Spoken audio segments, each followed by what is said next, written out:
Hello everyone, আসসালামু আলাইকুম। আপনারা সবাই কেমন আছেন? আমি তো ভালো আছি। আজকে তোমাদের মাঝে আবারও নতুন একটি ভিডিও নিয়ে এসেছি।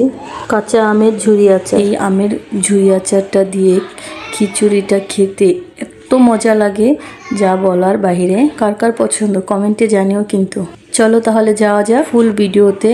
ভিডিওটি স্কিপ না করে সঙ্গে থেকো। প্রথমে আমি নিয়েছি আম। এখানে 5-6টা আম নিয়ে নিয়েছি। তারপর আমগুলো ঝুরি ঝুরি করে কেটে নিতে হবে। তোমরা চাইলে বডি দিয়েও কাটতে পারো, আবার আম কাটার মেশিন দিয়েও কাটতে পারো। তবে আমি বডি দিয়ে কেটে ঠিক এভাবে কেটে নিতে হবে। এখন দেখো আমার কাটা হয়ে গেছে। এখন ভালো করে ধুয়ে কিছুক্ষণের জন্য লবণ দিয়ে ভিজিয়ে রাখবো। 2 থেকে 3 ঘন্টা রাখলেই হবে। পর দেখো আমি চলে আসছি।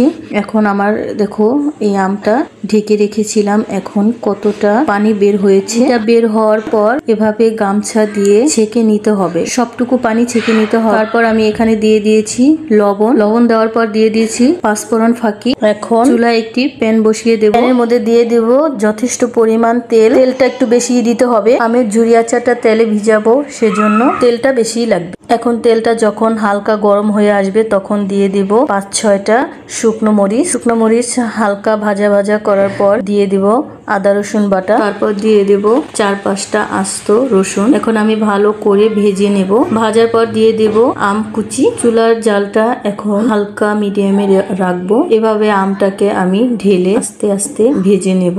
ভাজার পর আমি কিছুক্ষণের জন্য এটাকে ঠান্ডা করে নেব। যখন ঠান্ডা হয়ে যাবে ঠিক এভাবে বয়মে ঢেলে নেবেন। এখানে ছোট্ট একটা টিপস আছে, যেটা হলো আচারের মধ্যে, যে কোনো আচারের মধ্যে ছিলকা অথবা ভিনেগার দেন, তাহলে আমের আচারটা অনেক দিন পর্যন্ত থাকে, নষ্ট হওয়ার কোনো চান্স থাকে না। আজ এ পর্যন্তই। যদি ভিডিওটি ভালো লেগে থাকে লাইক, কমেন্ট, শেয়ার ও সাবস্ক্রাইব করে দিবেন। কমেন্টে অবশ্যই জানাবেন কিরকম হয়েছে ভিডিওটি। আজ তাহলে আসি, সবাই ভালো থাকবেন। আল্লাহ হাফেজ।